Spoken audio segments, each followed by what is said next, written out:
Hello students, आज 12 physics का class ले रहा हूँ। इलेक्ट्रोस्टैटिक्स चैप्टर है।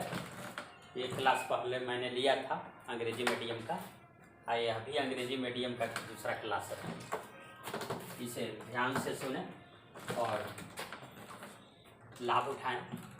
देखिए, सुपरपोजिशन थ्योरम है, सुपरपोजिशन प्रिंसिपल कहिए, अध्यारोपण सिद्धांत इसको हिंदी में कहा जाता है। देखिए, मान लिया कि Q एक फोर्स है, बड़ा Q जो है से एक आवेश है, और Q1, Q2, Q3 जो है से तीन अदर आवेश है। और इस Q1 के कारण इस पर जो बल लग रहा है वो F1 है, Q2 के कारण F2 है, और Q3 के कारण F3 बल जो है से इस पर लग रहा है।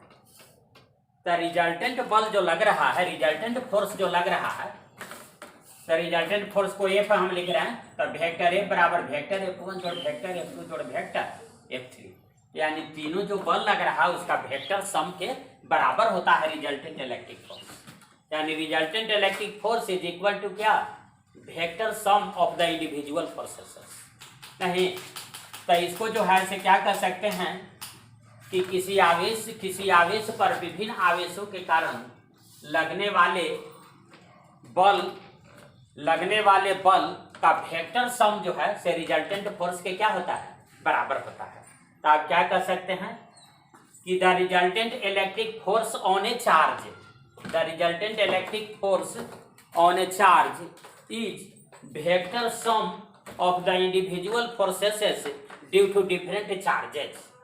यानी कि डिफरेंट चार्ज के कारण जो इंडिविजुअल यानी व्यक्तिगत जो बल लग रहा है उसके अलजेब्राइक सम, यानी नहीं वेक्टर सम कहिए कि वेक्टर सम के क्या होता है? बराबर होता है। इस Q पर जो है से इस Q1, Q2 और Q3 के कारण जो इंडिविजुअल फोर्स क्रमशः F1, F2 तथा F3 जो लग रहा है, तो रिजल्टेंट फोर्स क्या होगा कि उसका वेक्टर सम होगा वेक्टर F1 जोड़ वेक्टर F2 जोड़ वेक्टर F3 बराबर F लिख दिए हैं, यानी रिजल्टेंट फोर्स है। अब आइए लीनियर चार्ज डेंसिटी। तो लीनियर चार्ज डेंसिटी किसको कहते हैं? तो इकाई लंबाई पर उपस्थित आवेश, इकाई लंबाई पर जो आवेश उपस्थित रहता है उसको कहा जाता है लीनियर चार्ज डेंसिटी, जिसको हम लैम्डा से लिखते हैं। अब आइए सरफेस चार्ज डेंसिटी। तो सरफेस चार्ज डेंसिटी कहिएगा क्या कि इकाई क्षेत्रफल पर उपस्थित आवेश, इकाई क्षेत्रफल पर जो आवेश उपस्थित है उसको कहा जाता है सरफेस चार्ज डेंसिटी। अब आइए वॉल्यूम चार्ज डेंसिटी। तो वॉल्यूम चार्ज डेंसिटी का मतलब होता है कि इकाई आयतन पर जो उपस्थित आवेश है उसको वॉल्यूम चार्ज डेंसिटी कहते हैं। तो देखिए, इसको जो है से लीनियर चार्ज डेंसिटी के हम क्या लिख सकते हैं कि charge present per unit area is called charge present, माने उपस्थित आवेश per unit length is called क्या? लीनियर चार्ज डेंसिटी, यानी लैम्डा बराबर Q/L। इसलिए इसका जो है इसका मात्रा कूलम दीजिएगा, इसका मीटर ऊपर गया प्रति मीटर, तो हो गया कूलम प्रति मीटर। अब आइए सरफेस चार्ज डेंसिटी है, तो charge present per unit area, तो इसको कहा जाता है क्या? सरफेस चार्ज डेंसिटी, जिसको ऐसे हम सिग्मा से लिखते हैं। तो इतना बराबर क्या आ गया? Q/A। अगर इसका मात्रक देंगे तो क्या आ जाएगा? कूलम प्रति मीटर स्क्वायर, ऐसे आ जाएगा। अब आइए वॉल्यूम चार्ज डेंसिटी। तो वॉल्यूम चार्ज डेंसिटी का मतलब होगा कि charge present per unit volume, charge present per unit क्या? वॉल्यूम इज कॉल्ड क्या? Is called volume charge density. तो देखिए, इसका मतलब हो गया Q/क्या? वॉल्यूम, वॉल्यूम का मतलब आयतन समझिएगा ना, तो आयतन। तो इसका जो है से मात्रक क्या बन जाएगा? तो मात्रक का आराम से बना सकते हैं, इसका बना दीजिए कूलम, इसका हो जाएगा क्या? घन मीटर, तो ऊपरे लेके जाइएगा तो क्या जाएगा? कूलम प्रति घन मीटर, ऐसा आ जाएगा। अब आइए electric field intensity. Electric field intensity यानी विद्युत क्षेत्र की तीव्रता। तो विद्युत क्षेत्र की तीव्रता किसको कहते हैं? तो विद्युत क्षेत्र की तीव्रता देखिए, समझिए क्या है कि इकाई धनात्मक आवेश को अनंत से विद्युतमय क्षेत्र के किसी बिंदु तक लाने में अनुभव किया गया बल को विद्युत क्षेत्र की तीव्रता कहा जाता है, यानी इलेक्ट्रिक फील्ड इंटेंसिटी कहा जाता है। तो आप इसको क्या कह सकते हैं कि इकाई धनात्मक आवेश को अनंत से ले आना है। इकाई धनात्मक आवेश है, यूनिट पॉजिटिव चार्ज है, जिसको क्या करना है कि अनंत से विद्युतीय क्षेत्र के किसी बिंदु तक लाना है, तो जिसमें अनुभव किया गया जो बल होगा वही आपका विद्युत क्षेत्र की तीव्रता होगा, इलेक्ट्रिक फील्ड इंटेंसिटी होगा। तो इसको आप कैसे लिखिएगा? तो ऐसे लिख सकते हैं कि फोर्स एक्सपेरियंस्ड यानी अनुभव किया गया बल, यहाँ तक पढ़िए, फोर्स एक्सपेरियंस्ड अनुभव किया गया बल इन ब्रिंगिंग माने लाने में, इन ब्रिंगिंग +1 चार्ज, इन ब्रिंगिंग क्या +1 चार्ज यानी इकाई धनात्मक आवेश को, क्या इकाई धनात्मक आवेश को लाने में force experienced from infinity up to a point in electric field is called electric field intensity. यानी फिर से समझिए, इकाई धनात्मक आवेश को अनंत से विद्युतमय क्षेत्र के किसी बिंदु तक लाने में अनुभव किया गया बल जो है वह विद्युत क्षेत्र की तीव्रता कहलाता है। इसको जस्ट जो है से ट्रांसलेट कीजिए। या ट्रांसलेट कैसे कीजिएगा? फोर्स एक्सपेरियंस्ड, फोर्स एक्सपेरियंस्ड यानी अनुभव किया गया बल in bringing +1 charge from infinity up to a point in electric field is called electric field intensity. Is denoted by, क्या बड़ा ई से इसको डिनोट करते हैं, क्योंकि इलेक्ट्रिक फील्ड इंटेंसिटी से लिखा रहा है ना, तो इसको उसी से करते हैं। देखिए, मान लिया कि यही जो है क्षेत्र इलेक्ट्रिफाइड है और इसमें Q आवेश को हम ला रहे हैं, और Q आवेश को लाने में जो फोर्स एक्सपीरियंस करना पड़ रहा है, जो बल अनुभव करना पड़ रहा है, वह जो है से F है। तो इसके जो है से डिफिनीशन के आधार पर चलेंगे कि चूंकि Q आवेश को हम ला रहे हैं तो F बल अनुभव हमको करना पड़ रहा है, तो इसलिए इकाई आवेश को लाएंगे तो क्या अनुभव करना पड़ेगा? तो F/Q, F/ क्या आ जाएगा? F/Q आ जाएगा। तो इसी को कहा जाता है क्या? E कहा जाता है। तो यह हो गया आपका इलेक्ट्रिक फील्ड इंटेंसिटी हो गया, जिसको हम क्या लिखते हैं? ये देखिए, इसको जो है से घेर दे रहे हैं ऐसे। अब इसका जो है से क्या पर आप जो है से यूनिट बना सकते हैं, इसका न्यूटन, इसका क्या बनाइएगा? कूलम। कूलम को ऊपर ले जाइएगा तो न्यूटन प्रति कूलम। इसके बाद क्या है? तो इट इज क्या है? इट इज ए फोर्स, या एक प्रकार का बल है ना। It is a type of force, या एक प्रकार का बल है। इसका मतलब है कि यह जो है से कैसा क्वांटिटी होगा? वेक्टर होगा या स्केलर होगा? तो यह जो है से वेक्टर क्वांटिटी होगा। इस तरह से जो है इलेक्ट्रिक फील्ड इंटेंसिटी को हमने डिफाइन किया। हाँ, तो आप देखिए, इलेक्ट्रिक फील्ड, ई का मतलब इलेक्ट्रिक फील्ड लिख दिए हैं, electric field due two point charges यानी बिंदु आवेश के कारण इलेक्ट्रिक फील्ड। तो देखिए, मान लिया कि यहाँ पर Q आवेश है और इसके बाद जो है से R दूरी पर जो है से 1 कूलम्ब का आवेश है। तो 1 कूलम्ब का आवेश है, तो देखिए, let 1 coulomb is separated by R, माने 1 कूलम्ब का आवेश जो है से R दूरी से क्या है? सेपरेट है। तो इसके बाद आ जाइए from Coulomb's law, from Coulomb's law माने कूलम्स लॉ से। तो कूलम्स लॉ से F अगर निकालिएगा तो क्या जाएगा? 1/4 पाई एप्सिलॉन Q × 1 बाई क्या जाएगा? R²। लेकिन परिभाषा में क्या है? डेफिनेशन इसका दिया है इलेक्ट्रिक फील्ड का कि इकाई धनात्मक आवेश पर जो बल लगता है उसको इलेक्ट्रिक फील्ड इंटेंसिटी कहा जाता है। तो इसी का नाम है, जानते हैं, F जो लिख रहे हैं कूलम्स लॉ से, इसी को अब लिख दे रहे हैं F, E लिख दे रहे हैं, स्पेशल नाम इसका E हो गया। तो इसलिए जो है से अब E बराबर क्या याद रख सकते हैं? न्यूमेरिकल्स बनाने के लिए इसको क्या लिख देंगे? 9 × 10⁻9। यहाँ क्या लिख देंगे? Q/R²। यह जो है से ऐसे घेर दिया है। तो ये आपका हो गया। अब इसके बाद देखिए क्या है, इलेक्ट्रिक लाइन्स ऑफ फोर्स के बारे में आइए।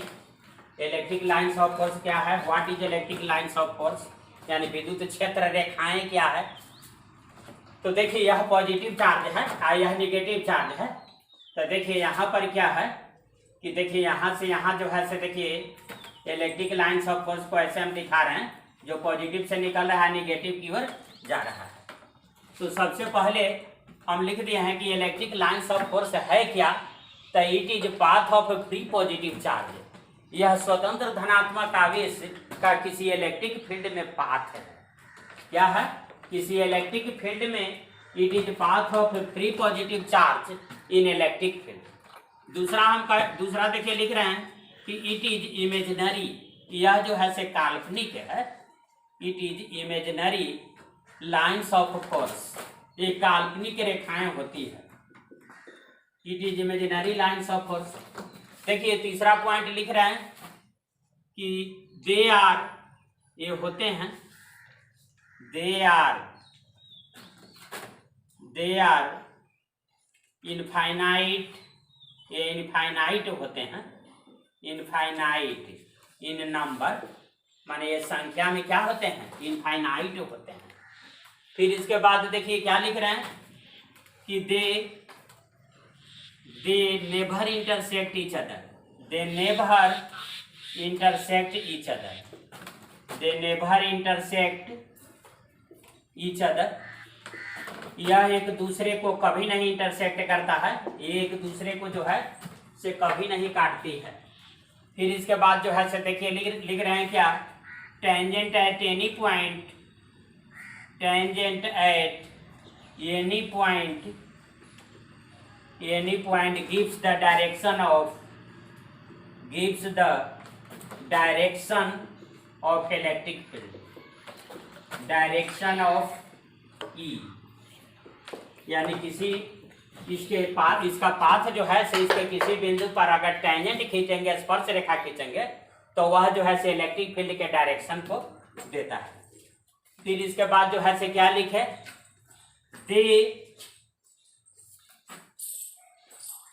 they do not form closed loop, यह क्लोज्ड लूप का निर्माण जो है से नहीं करता है। फिर इसके बाद क्या कर रहे हैं, देखिए यह जो है समान, इसको समझिए, इस पॉइंट को समझिए कि they never intersect each other, इसको जो है से पूछ दिया जाता है। तो मान लिया कि इलेक्ट्रिक फील्ड जो है, इलेक्ट्रिक फील्ड जो है से देखिए ये प्लस है, ये माइनस है, तो यहाँ मान लिया कि एक दूसरे को ही काट दिया, अगर तो यहाँ पर काट दिया तो इस बिंदु पर जो है से टेंजेंट ड्रॉ कीजिए, तो अगर इस पाथ पर ड्रॉ करेंगे तो ऐसे होगा, इस पर अगर ड्रॉ करेंगे तो ऐसे आ जाएगा। तो देखिए इलेक्ट्रिक फील्ड का दो दिशा मिल गया, इलेक्ट्रिक फील्ड का यहाँ पर क्या दिशा मिल गया, दो मिल गया। तो इसको जो है यह क्वेश्चन आता है कि electric lines of force never intersect each other, why, तो इसका जो है से कारण हम क्या देंगे,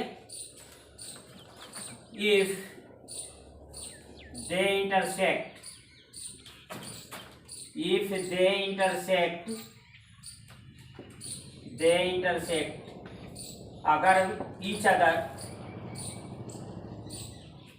if they intersect each other, अगर वे एक दूसरे को काटती हैं,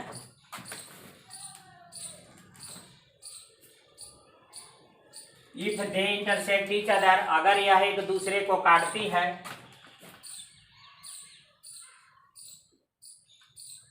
अगर यह एक दूसरा को काटती, देखिए अगर यह एक दूसरा को काट दिया, किसी पॉइंट पी पर काट दिया, तो यहाँ पर जो है से इलेक्ट्रिक फील्ड का दो दिशा मिल गया।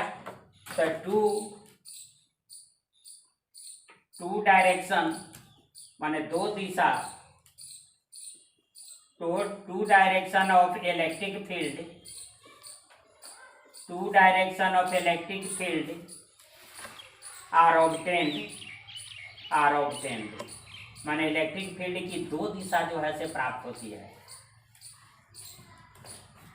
इलेक्ट्रिक फील्ड की दो दिशा प्राप्त होती है। इट इज, फिर लिख दे रहे हैं इट इज इम्पॉसिबल, यह असंभव है, इट इज इम्पॉसिबल, यह असंभव है, क्योंकि एक बिंदु पर जो है से एक ही टेंजेंट खींचा जा सकता है। तो देखिए इसका कारण हम लिख दिए, अलग से क्वेश्चन किया जाता है कि electric lines of force never intersect each other, तो ऐसे फिगर बनाइएगा, फिर लिखिएगा कि if they intersect each other, अगर एक दूसरे को जो है से काटती है, तो क्या है, तो टू डायरेक्शन माने दो दिशा, two direction of electric field माने इलेक्ट्रिक फील्ड की दो दिशा आर ऑब्टेन्ड माने प्राप्त होते हैं। इट इज इम्पॉसिबल, जो असंभव है, माने एक बिंदु पर दो दिशा प्राप्त हो गया, जो क्या है एक ही दिशा प्राप्त होना चाहिए था, जो असंभव है। Hence electric lines of force never intersect each other. अब इसके बाद आ जाइए इलेक्ट्रिक डायपोल, आइए इलेक्ट्रिक डायपोल किसको कहते हैं, और इसके बाद डायपोल मोमेंट किसको कहते हैं। तो देखिए इलेक्ट्रिक डायपोल में आपका क्या है, पहले आप समझ लीजिए कि मान लिया कि यहाँ पर जो है से माइनस क्यूब आगे से है, और यहाँ पर जो है से प्लस क्यूब आगे से है, जो बहुत स्मॉल दूरी से जो है से सेपरेट है, मान लिया कि 12 दूरी से जो है से दोनों सेपरेट है। तो इलेक्ट्रिक डायपोल जो है, इलेक्ट्रिक डायपोल का मतलब हो गया, इलेक्ट्रिक डायपोल को हम लोग P से लिखते हैं। तो देखिए सबसे पहले इलेक्ट्रिक डायपोल को परिभाषित कर रहे हैं कि it consist two equal and opposite, it consist two equal and opposite charge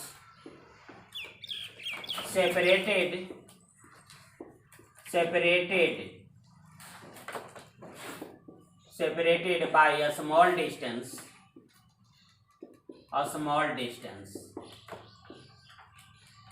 यह जो है से क्या कंसिस्ट करता है, it consist two equal and opposite charge separated by a small distance, यानी दो इक्वल एंड अपोजिट चार्ज को कंसिस्ट करता है जो स्मॉल डिस्टेंस से क्या है, सेपरेट है।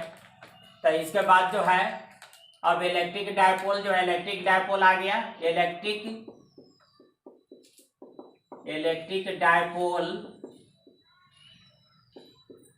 देखिए इलेक्ट्रिक डायपोल को हम P से लिखते हैं, तो P का मतलब हो गया Q इंटू 2L। तो इसका जो है से यूनिट क्या बन जाएगा, यूनिट देखिए, तो इसका यूनिट बन जाएगा आपका कूलम्ब, कूल लिख दिए, और इसको मीटर, कूलम्ब मीटर।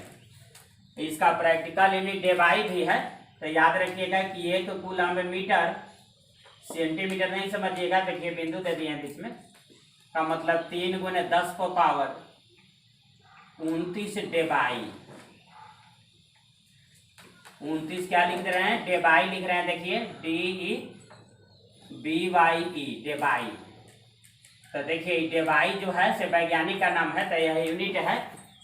तो यूनिट आपका जो है से इलेक्ट्रिक डायपोल का यूनिट डेबाई भी है, इलेक्ट्रिक डायपोल का ऐसा यूनिट कोई कहेगा तो क्या कहेंगे, कूलम्ब मीटर आपका कहेंगे। इलेक्ट्रिक डायपोल को डिफाइन कैसे करेंगे, तो इलेक्ट्रिक डायपोल को डिफाइन करेंगे कि जो 2 आवेश था, तो दोनों आवेश में से कोई एक आवेश ले लीजिए और उसका गुना जो है से किसके साथ कर दीजिए, कि डिस्टेंस बिटवीन देम। तो यानी कहने का मतलब है कि इलेक्ट्रिक डायपोल क्या है, तो it is product of absolute charge, it is product of 1 charge, माने यह जो है से 1 चार्ज का प्रोडक्ट है, एंड डिस्टेंस बिटवीन 2 चार्जेस, माने यह एक चार्ज और उसके क्या, उस चार्ज के एब्सोल्यूट वैल्यू और उसके बाद डिस्टेंस बिटवीन देम, यानी दोनों का क्या है, प्रोडक्ट है। तो यह इलेक्ट्रिक डायपोल हो गया। इसको जो है से लिख रहे हैं, इतना आप लोग सबसे पहले समझिए। हाँ, तो अब देखिए electric dipole moment, electric dipole बताए थे कि it consist two equal and opposite charge separated by small distance. अब इलेक्ट्रिक डायपोल मोमेंट क्या है, तो देखिए Q माइनस Q व प्लस Q, दो चार्ज है, दोनों के बीच स्मॉल डिस्टेंस 12 है, स्मॉल डिस्टेंस है। तब इलेक्ट्रिक डायपोल P बराबर क्या बताए थे कि P बराबर होता है, इलेक्ट्रिक डायपोल मोमेंट को हम P से लिखते हैं, इलेक्ट्रिक डायपोल मोमेंट को P से लिखते हैं, तो P बराबर Q इंटू 2L। तो इसका मात्रक क्या हो जाएगा, इलेक्ट्रिक डायपोल मोमेंट का मात्रक हो गया कूलम्ब मीटर, ऐसा ही मात्रक। 1 कूलम्ब मीटर बराबर क्या होता है, 3 × 10 को पावर 29 डेबाई। डेबाई जो है से इलेक्ट्रिक डायपोल मोमेंट का एक प्रैक्टिकल यूनिट है। अब इसके बाद जो है से इसमें क्वेश्चन पूछा जाएगा कि electric dipole moment, electric dipole का डायरेक्शन जो है से कैसे होता है, तो इट गोज फ्रॉम क्या, यह जो है से हमेशा निगेटिव से पॉजिटिव की ओर जाएगा, it goes from negative to positive. तो यह जो है से निगेटिव से, देखिए यहाँ लिख दिया है डायरेक्शन में, निगेटिव टू पॉजिटिव, माने निगेटिव से पॉजिटिव की ओर होता है। अब इलेक्ट्रिक डायपोल मोमेंट को डिफाइन करने के लिए भी आएगा, तो आप अगर ये जानिएगा तो डिफिनेशन अपना मन से लिख दीजिएगा, P बराबर Q इंटू 2L, यानी Q और 2L मतलब डिस्टेंस, यानी Q और डिस्टेंस से, यानी चार्ज और डिस्टेंस का यह क्या है, प्रोडक्ट है, गुणनफल है। तो कह सकते हैं क्या, it is product of absolute value of 1 charge and distance of electric dipole.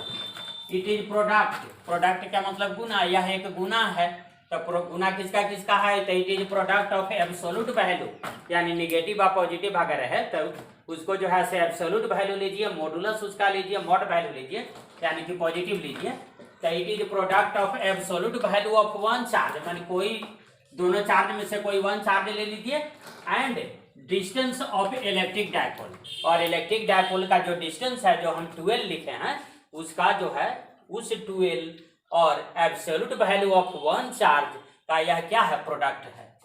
अब देखिए हम दे रहे हैं कि another definition of electric field intensity का एक अनदर डेफिनेशन दे रहे हैं, इसको ध्यान रखिएगा। इलेक्ट्रिक फील्ड इंटेंसिटी का एक अनदर डेफिनेशन क्या है कि दूसरे तरह से डिफाइन किया जाता है कि it is number of electric lines of force passing per unit area normally, माने किसी कोई चालक है तो उस चालक के इकाई क्षेत्रफल से जितनी विद्युतीय बल रेखाएं लंबवत गुजरती है, किसी चालक के इकाई क्षेत्रफल से जितनी विद्युतीय बल रेखाएं लंबवत गुजरती है उसी को इलेक्ट्रिक फील्ड इंटेंसिटी कहा जाता है। तो देखिए इसको क्या लिख दिए हैं कि it is number of electric lines of force, यह जो है से विद्युतीय बल रेखाओं की संख्या है पासिंग पर यूनिट एरिया, जो इकाई क्षेत्रफल से गुजरता है, और नॉर्मली का मतलब कि जो लंबवत गुजरता है। यानी कहने का मतलब है कि electric lines of force is nothing, electric lines of force कुछ नहीं है, उसका और डेफिनेशन दूसरा दिया था, यहाँ पर एक दूसरा अनदर डेफिनेशन दे रहे हैं, दूसरा डेफिनेशन दे रहे हैं। तो electric lines of electric field intensity क्या है, तो इट इज नंबर